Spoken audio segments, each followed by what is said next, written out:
Você que está com a sua Bíblia, eu vou ler um texto de Filipenses, capítulo 6, versículo 10. Filipenses capítulo 6, versículo 10. Irmãos, alguém aqui conhece meu testemunho? Levanta a mão. Poucas pessoas. Ok.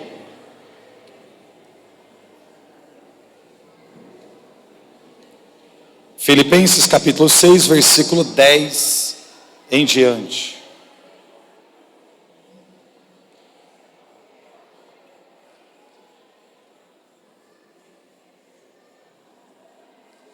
Amém?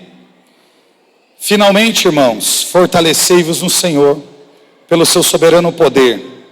Revesti-vos da armadura de Deus, para que possais resistir às ciladas do demônio.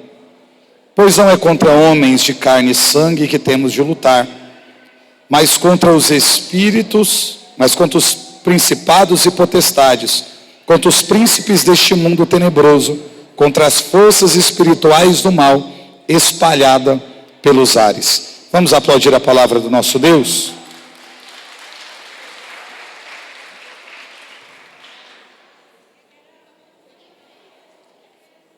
Isso. Falei, ô gente, vocês me desculpam. Eu falei Filipenses, foi isso? Domingo foi meu aniversário. Aí eu tô ficando velho e dá esses negócios na gente. Entendeu? Irmãos, a passagem está em Efésios. Ok? Capítulo 6, versículo 10. Amém?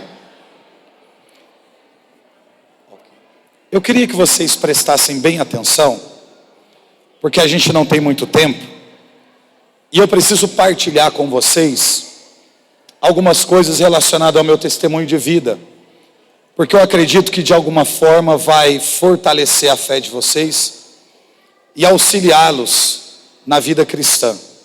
Há 23 anos, agora em fevereiro eu vou completar de vida ministerial. Há 23 anos eu tive um encontro pessoal com o Senhor, e praticamente há todo esse tempo eu prego a palavra de Deus. E normalmente quando as pessoas nos veem pregando assim, falando de Deus, elas acreditam que a gente consegue fazer isso pelo fato de ter tido uma boa estrutura familiar, uma boa educação, ter sido ensinado nas leis de Deus. Claro que isso acontece, mas comigo não foi assim. Como eu disse a vocês na apresentação da primeira pregação, toda a minha família é do sertão de Pernambuco, e a gente saiu de lá muito cedo. E a minha história de vida, ela já começou pela forma com que os meus pais se relacionaram ainda no sertão de Pernambuco. Então o que acontece?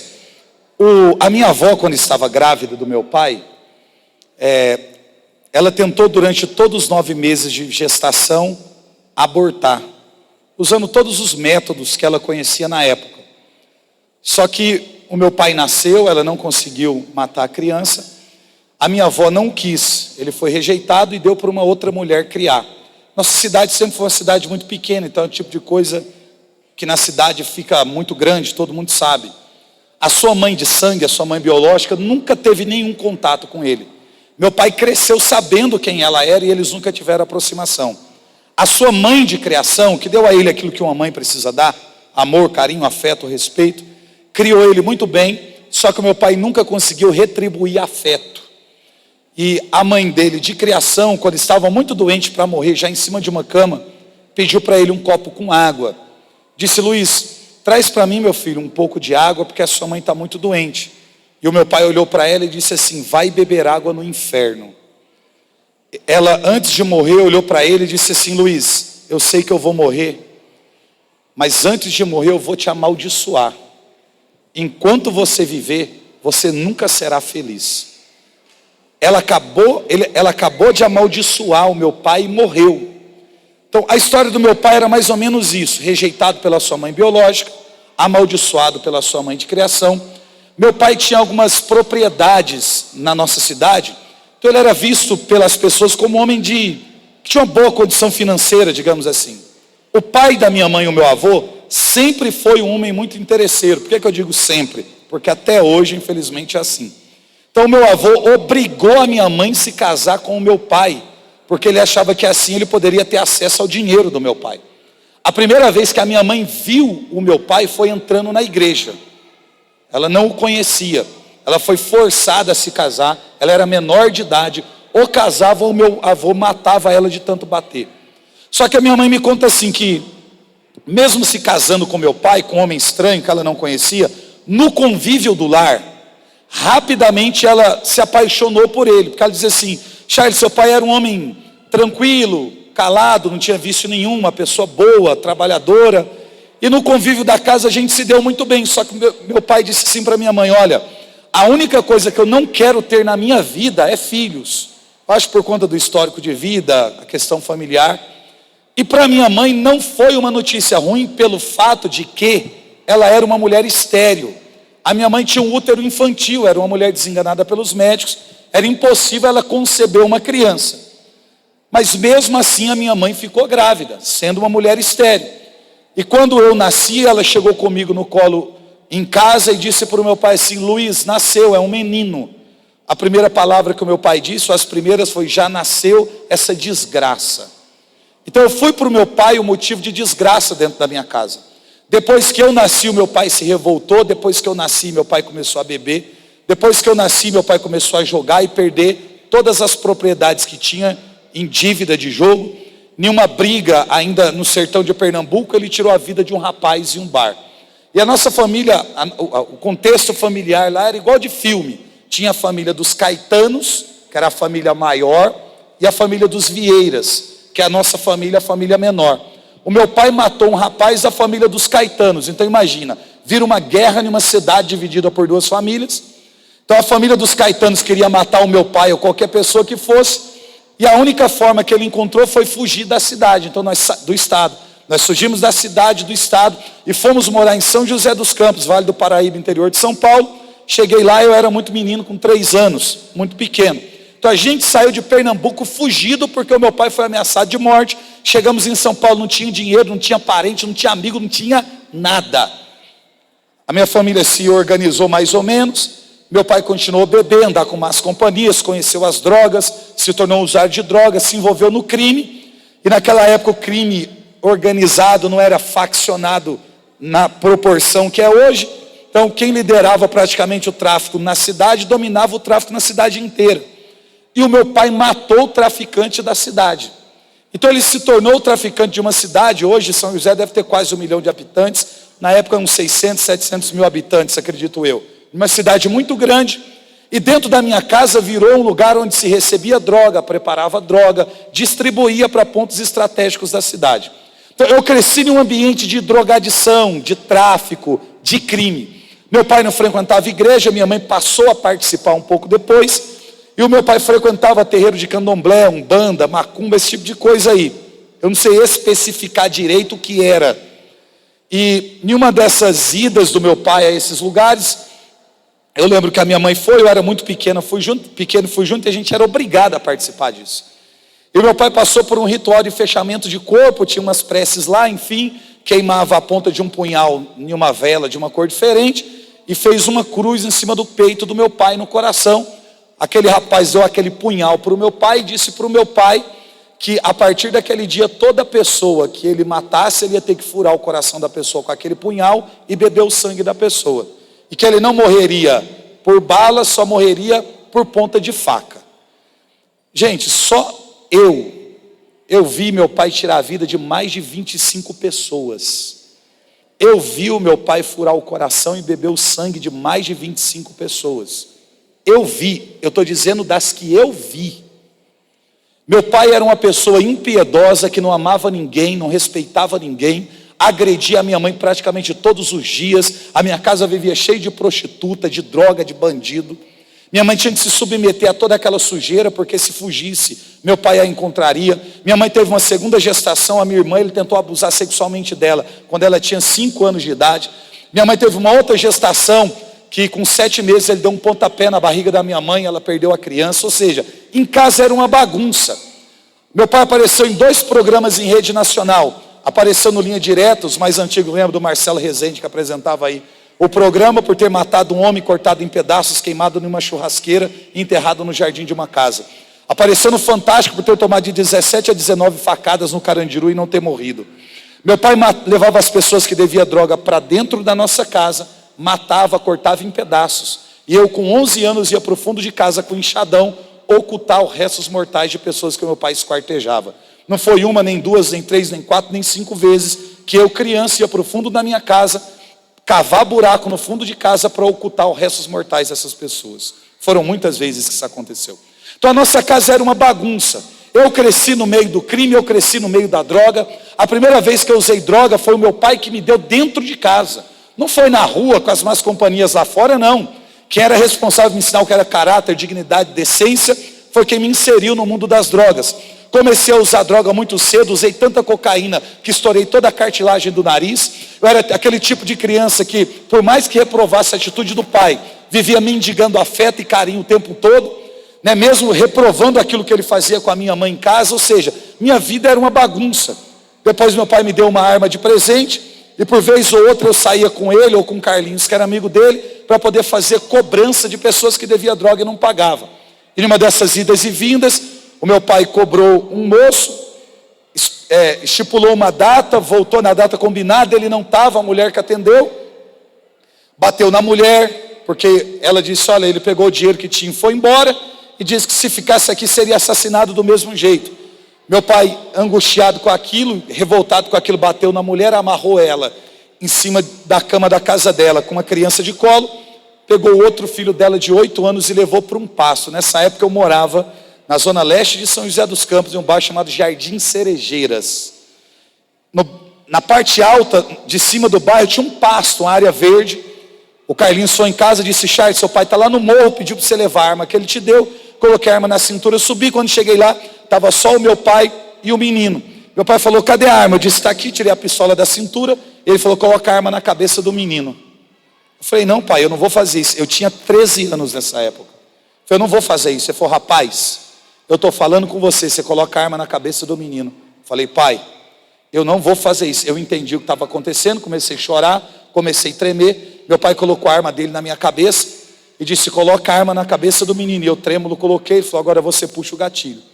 E sobre o peso de uma pressão psicológica, eu tirei a vida de uma criança de 8 anos.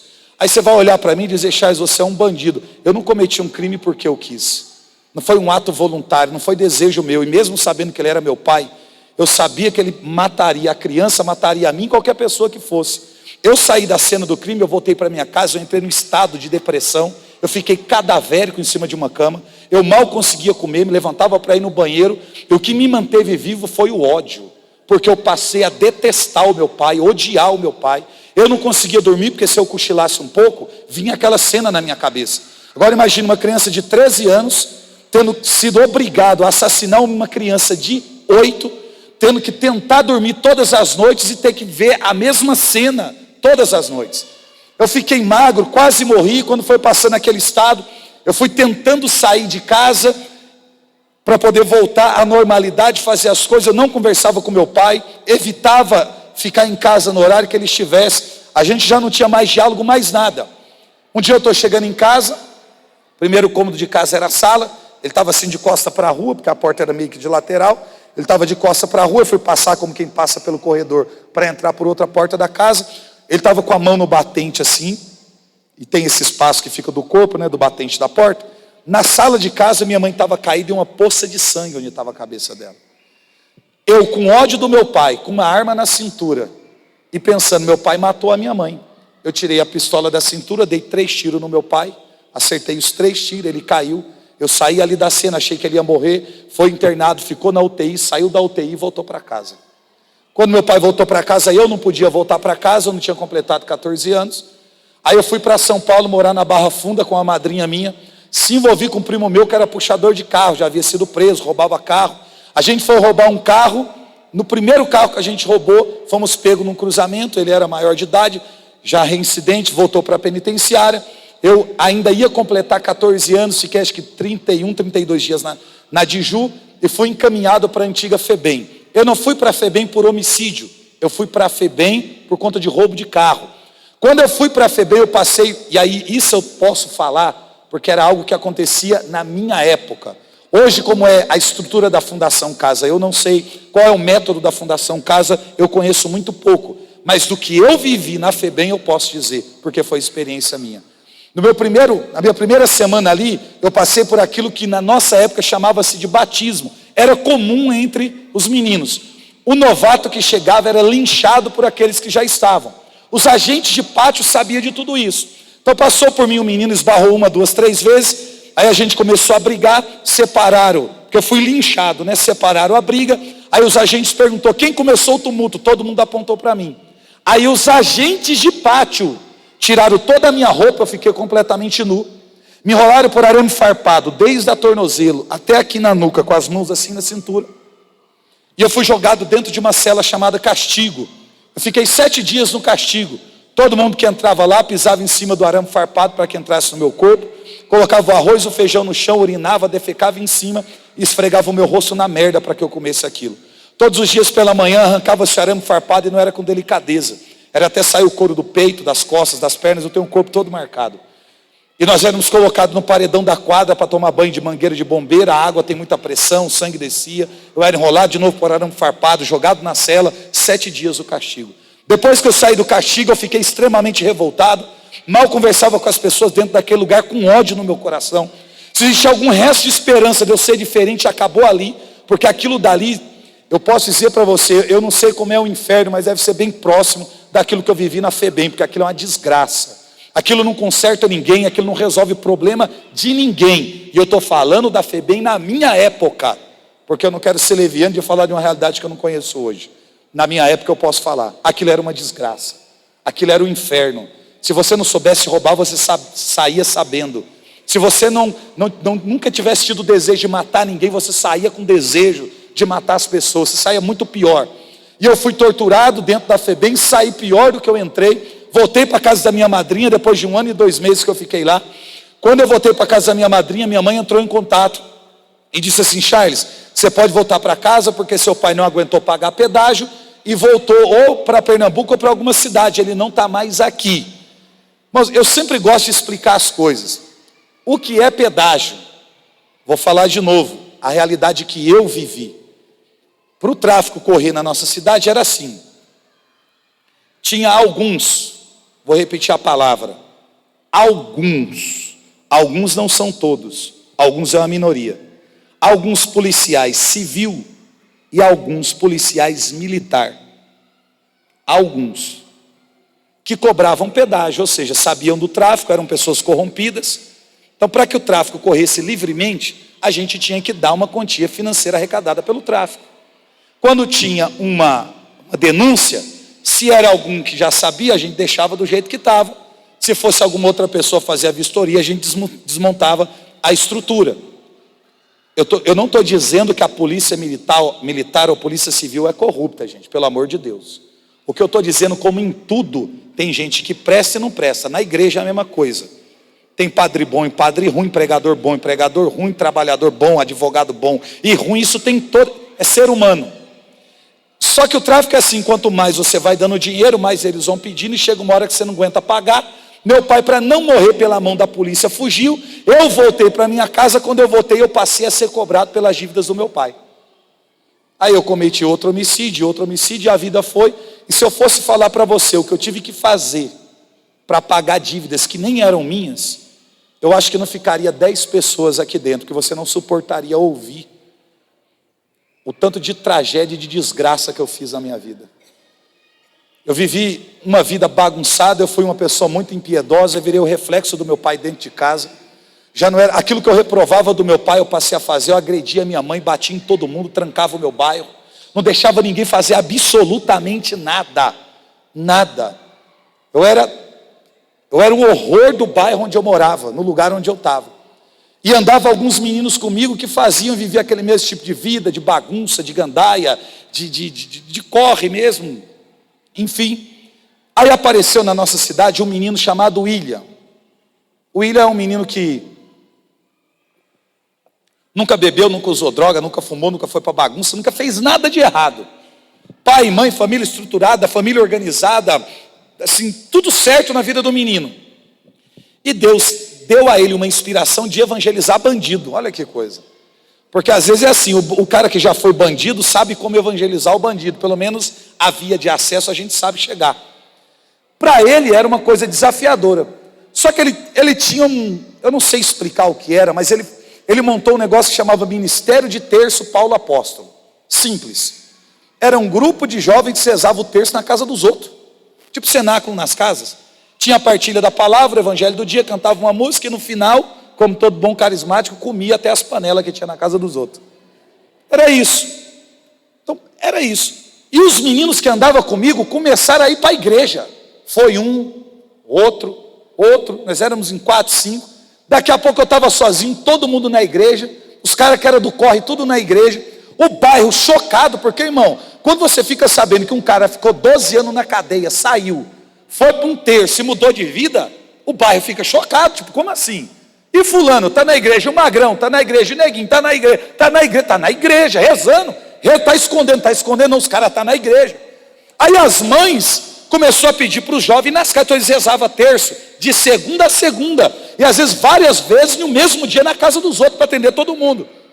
E aí eu ficava sempre na frente da mesma casa, no mesmo banco, a casa não era minha, era próximo de casa, é aquela mesma estratégia até hoje, pega um ponto de esquina, onde tem uma árvore, que faça sombra, apaga a luz do poste, fica ali e coloca a droga a uma certa distância do lugar onde você está.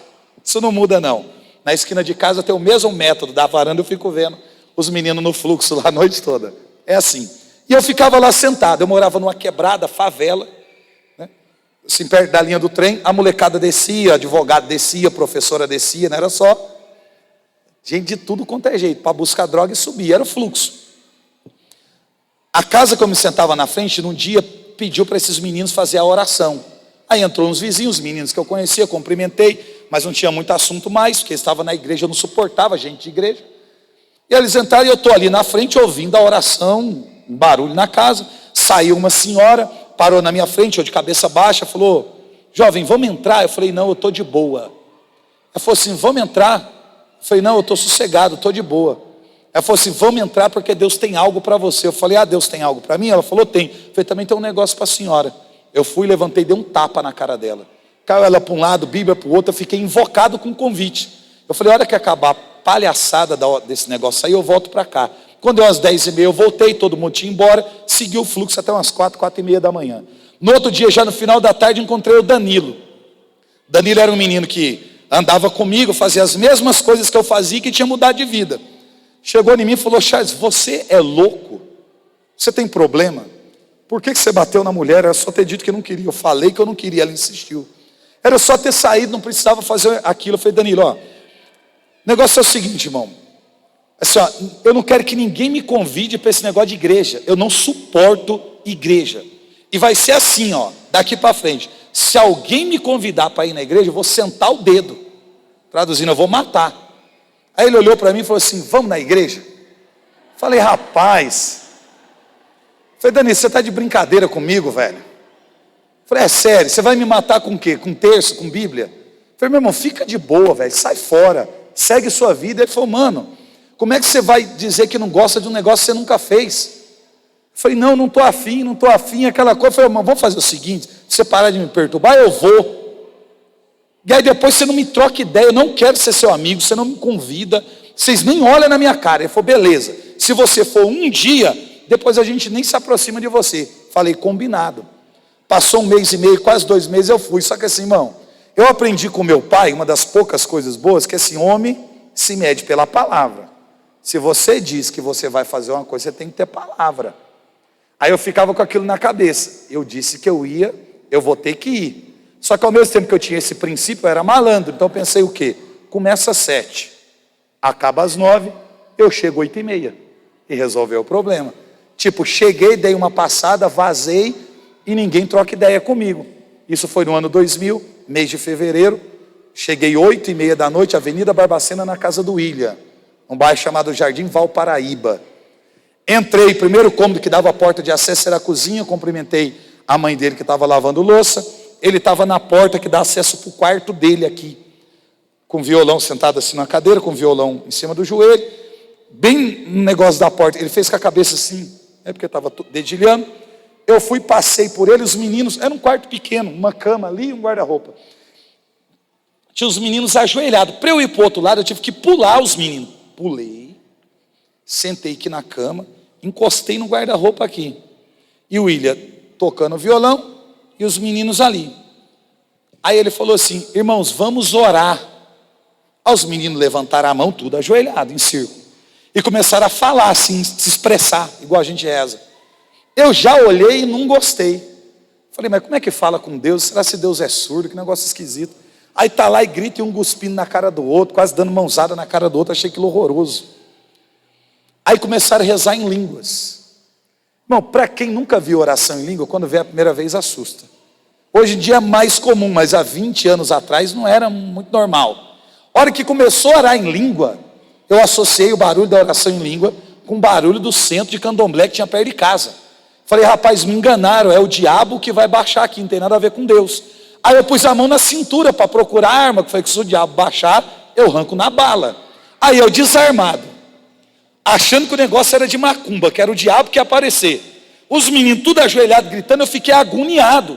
Falei, esse negócio vai acabar, eu vou sair daqui, nunca mais eu volto. Aí o William viu que eu estava incomodado, falou, irmãos, vamos fechar os olhos. Só eu de olho aberto. Fechei porque na minha cabeça era assim, não quero ver essa palhaçada, fechei o olho. Estou de olho fechado, ele falou assim, fechado, mas sabe como é que é, né?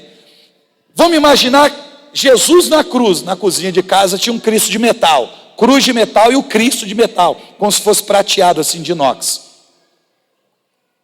Estou de olho fechado com aquilo na minha cabeça. Aí ele começou, dedilhando, a falar do sacrifício de Cristo na cruz. Começou a falar do flagelo, começou a falar das dores, começou a falar do Getsêmani, começou a falar do sangue derramado, da coroa de espinhos, no prego nas mãos e nos pés, na lança que transpassou o seu lado, do sofrimento de Cristo.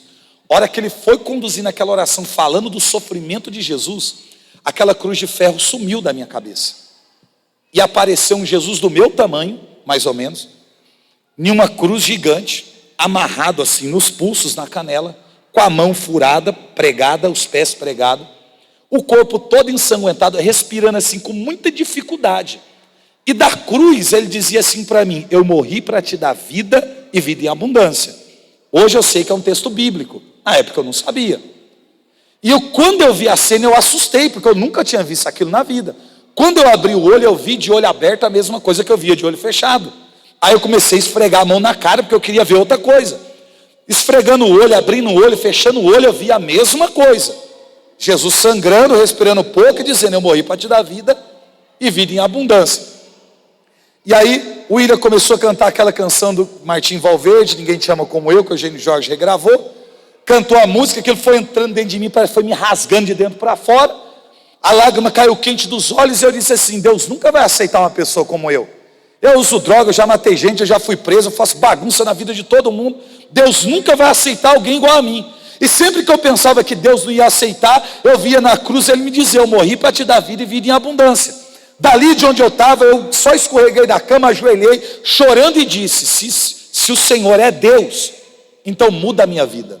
Eu não rezei mais nada, até porque eu não sabia, chorava compulsivamente. Quando acabou a oração, os meninos tiveram que me segurar para me pôr de pé, porque eu chorei muito, estava fraco fisicamente. Os meninos falaram, olha, a gente vai te levar na sua casa. Eu falei, não, eu estou de boa, ninguém coloca a mão em mim. Deixa que eu vou sozinho. Não, a gente vai, eu não quero saber de ninguém. Sai fora, sai fora. Não, você gostou? Eu falei, eu gostei, está de boa, está de boa. E fui saindo meio atônito naquela noite, não dormi. No outro dia, eu falei assim, eu não vou colocar o meu pé na igreja. Eu não quero ir para a igreja. E aí voltei a tentar usar droga. Só que quando esticava uma carreira de cocaína, eu vi uma cruz. Quando eu fui desmontar e montar a minha arma, eu vi uma cruz. Aí eu falei, eu não vou para a igreja. Juntei uns meninos, falei, ó, tem um posto ali do lado da BR-116, no Vista Verde.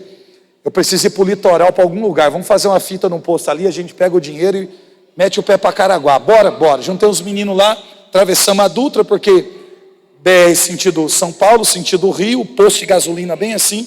Nosso bairro era alto, então o acesso a pé para fugir da fuga da polícia era mais fácil. Até a polícia chegar no bairro era 25 minutos. Então a gente fazia isso pelo mato rapidinho, não tinha na minha cabeça como dar errado.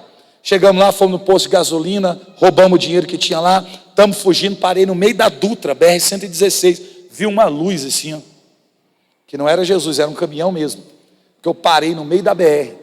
Aí eu vi, alguém me pegou pelo braço e puxou para o acostamento. Aí o menino que estava comigo falou: você é louco? Você quer morrer?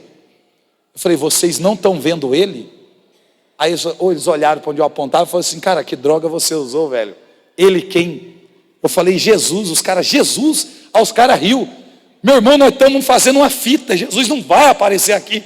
Nós estamos roubando, a polícia está chegando, bora. Você está doido? E me pegaram pelo braço, subimos e tal. Os meninos pegaram o dinheiro traduzindo, foram para o litoral, gastaram tudo, eu fiquei em casa. Porque eu não conseguia entender o que estava acontecendo. Aí eu, preocupado com aquilo, voltei atrás dos meninos da igreja. Fui atrás do Danilo, dos outros meninos, falei: ó, está acontecendo isso, isso e isso, narrei. O Danilo falou assim: cara, deu errado a oração. Eu falei: deu errado? Como assim deu errado? Ele falou: é, cara, então, teve um cara que também passou por esse processo e aconteceu isso aí. Aí a gente falou assim: ó, anda com nós uns dias que some. O cara não andou e o cara está internado, o cara ficou louco. Eu falei: meu irmão, você é doido? Você me chamou para uma reza que eu podia ficar retardado? Ele falou: é, cara, mas é. Falei: não, meu irmão, não quero isso aqui não quero ficar doido não, como é que eu vou fazer? Aí eu, com medo de ficar doido, comecei a andar com os meninos da igreja, ó, para você ver. Mas a estratégia dele era tudo conversa dos meninos. Aí me leva para a montanha para rezar, me leva para... Meu irmão, Paróquia Nossa Senhora do Rosário, Vila Tesouro, estava tendo um show do Valmir Alencar, antigo Vida Reluz, quermesse. Olha para você ver como é que eu era. A igreja, do lado da igreja, no pátio da igreja, uma quadra assim, de esporte, mas não era coberta. Um palco assim, Valmir Alencar cantando, com a antiga Vida Reluz cantando, Deus imenso. Eu correndo atrás de um moleque que tinha uns problemas comigo, ele entrou no meio da quermesse da igreja do show, tocando Deus imenso, eu peguei ele no meio da quadra e matei ele.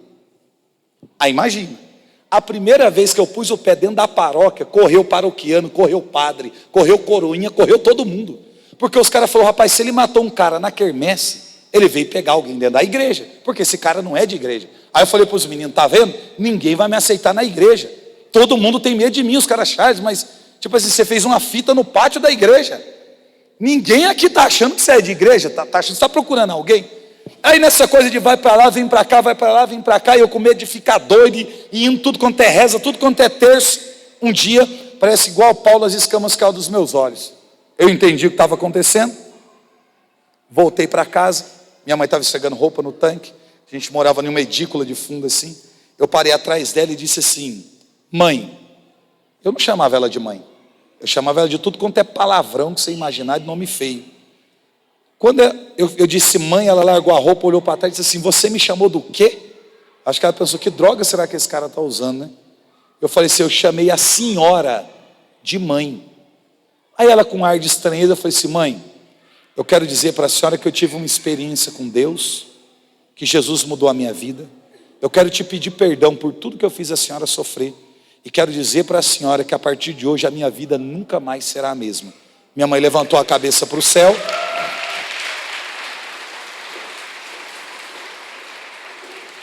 Minha mãe levantou a cabeça para o céu, as lágrimas caíram nos olhos, e ela disse assim: até que enfim Deus ouviu a minha oração. Irmãos,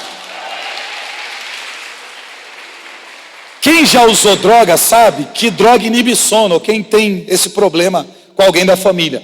Às vezes no meio da noite, drogado, alcoolizado, eu queria levantar para ir no banheiro, tomar um copo com água. Minha mãe estava no pé da minha cama, porque nessa época ela já frequentava grupo de oração. Ela estava no pé da minha cama, ajoelhada, rezando o terço. E eu acordava e via aquilo e pensava: que babaquice. Até parece que eu vou para a igreja um dia, eu nunca vou colocar o meu pé na igreja. E sabe qual era a oração que a minha mãe fazia no pé da minha cama? A mesma: Deus, tira o meu filho das drogas e faz do meu filho um pregador do evangelho. E há 22 anos eu prego a palavra de Deus, porque eu sou fruto da oração dessa mulher. 22 anos eu prego. Então você está orando pelo seu filho, pelo seu marido, pelo seu neto, pela sua esposa, por alguém que você ama, não desista, porque não existe nada que seja impossível para Deus. As pessoas do grupo de oração que a minha mãe participava, diziam para ela: Rosilda, você é doida, o Charles nunca vai ir para a igreja, Seu filho é maluco, ele tem problema. Para alguém igual ele, ou é cadeia ou é caixão. Só que eu aprendi nesse tempo todo que o diabo, o mundo das pessoas, pode decretar uma sentença de morte sobre a sua vida, mas quem dá a última palavra sobre nós é o Deus que fez os céus e a terra, não são as pessoas. Está todo mundo dizendo, não tem jeito, vai morrer, está acabado, não tem chance, mas só Deus pode dar a última palavra. Eu mudei de vida, eu pregava o evangelho e a minha mãe estava sempre nas primeiras fileiras me ouvindo a pregar a palavra de Deus, porque aquele que tinha dado dor de cabeça para ela, agora estava dando orgulho para ela, fruto da oração de uma mãe sofredora, que sofreu com o marido, que sofreu com o filho, mas que teve a oração de Deus atendida. Não tem nada que seja impossível para Deus, nada. Passou um tempo, comecei a rezar e pedir para Deus, Deus, não deixa meu pai morrer sem antes eu me encontrar com ele, porque depois que eu tentei matá-lo, ele nunca mais voltou para casa, a gente não sabia se estava vivo ou estava morto, aquela bagunça. Um dia meu avô chegou em casa, falou, Charles, encontrei seu pai lá na frente da igreja do Novo Horizonte, ele falou que quer te ver, marca, vô, quinta-feira, o encontro, marquei, 1 hora do horário combinado, que meu pai foi chegar, chegou atrasado, do lado de baixo assim da praça, tinha um ponto de ônibus, meu avô estava lá, meu pai desceu com uma moça que eu não conhecia, passou por mim, olhou no meu rosto 2 vezes e não me reconheceu de perto, sentou no ponto de ônibus, eu desci, tomei a bênção do meu avô, cumprimentei a senhora, ele sentado, eu bati no ombro dele e falei, e você, quem é? Ele olhou para trás e disse assim, parece que eu sou o seu pai, porque ele me reconheceu. Meu pai estava 17 dias dormindo na rua, vivendo como indigente, porque tinha passado em Brasília, feito uma cirurgia de úlcera, fugiu do hospital, estava com perca parcial da memória, não se lembrava da minha mãe, não se lembrava da minha irmã, porque minha mãe teve outra gestação, não se lembrou de mim, das coisas que eu tinha feito com ele. Aí estava dormindo na rua, comendo na rua, vivendo do que os outros davam, como indigente. Eu falei, pai, faz anos que eu estou rezando pelo senhor. Ele falou, rezando? Falei, rezando. Ele disse, para quê? Eu falei assim, para eu poder te encontrar e dizer para o Senhor que eu quero te pedir perdão por aquilo que eu te fiz e te perdoar por aquilo que o Senhor me fez. Eu vi que ele ficou emocionado, eu pedi para rezar por ele, ele ficou desconfortável, porque a gente estava no lugar público, aí ele disse, pode, eu coloquei a mão nele, rezei por ele, arrumei uma casa para ele ficar, porque ele estava dormindo na rua, era só um quarto com banheiro, eu ia quase todo dia na casa dele, falar de Deus para ele, quando ele já estava bem, com a saúde recobrada, ele olhou para mim e disse, filho, eu quero que você me arrume uma arma, porque eu quero tomar de volta tudo que é meu. Eu fiquei angustiado, chateado, me senti usado, saí daquele lugar, voltei alguns dias depois, comprei uma arma, coloquei dentro de uma caixa de sapato e enrolei no pano branco, porque quando meu pai me deu uma arma de presente, ele me deu uma pistola 380, dentro de uma caixa de sapato eu achei que era um par de tênis enrolado no pano branco. Aí para retribuir a dádiva, eu fiz a mesma coisa, comprei uma arma, coloquei dentro da caixa de sapato, enrolei no pano, fui na casa dele e dei para ele. Ele falou, mas você não é da igreja, pastor, esses negócios? Eu falei, pai, eu sou da igreja, sou pregador, mas o senhor ainda é meu pai e eu lhe devo obediência. Por obediência, eu trouxe o que o senhor me pediu. Ele tirou o pano, abriu a caixa, olhou para mim com a cara mais brava do mundo e disse para mim, que palhaçada é essa? Falei, pai, o senhor me pediu uma arma para o senhor tomar de volta tudo que é seu, para o senhor poder se levantar.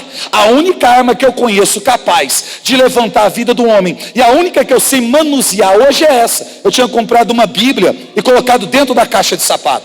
Meu pai disse, o que eu faço com isso? Eu disse para ele ler, ele passou a mão na Bíblia, caiu no Evangelho de João, capítulo 8, meu pai era analfabeto, não sabia ler. Eu falei, deixa que eu leio e prego para o senhor. Eu li, preguei 45 minutos para o meu pai.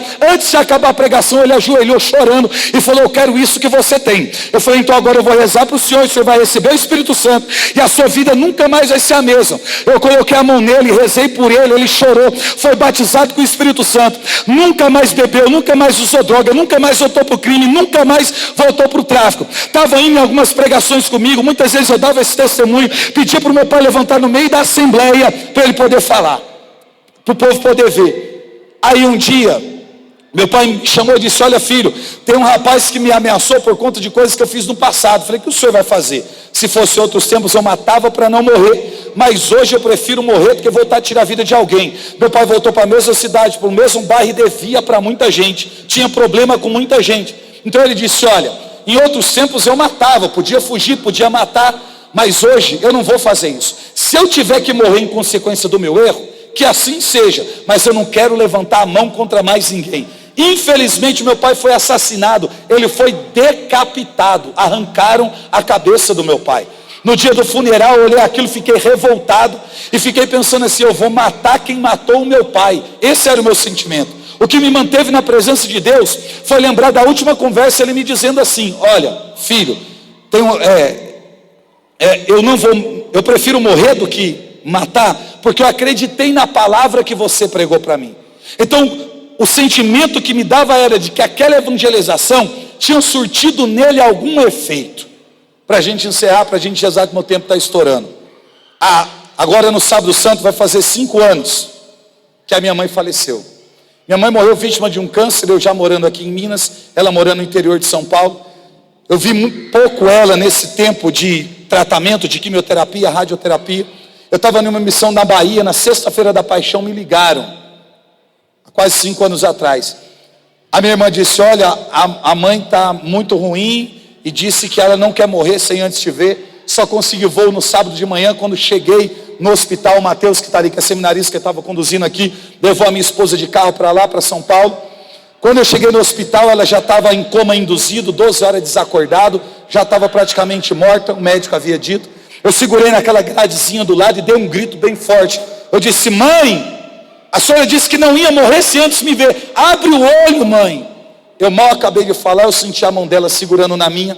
Ela apertou muito forte a minha mão, abriu os olhos, olhou dentro dos meus olhos e deu o último suspiro dela, segurando na minha mão e olhando nos meus olhos.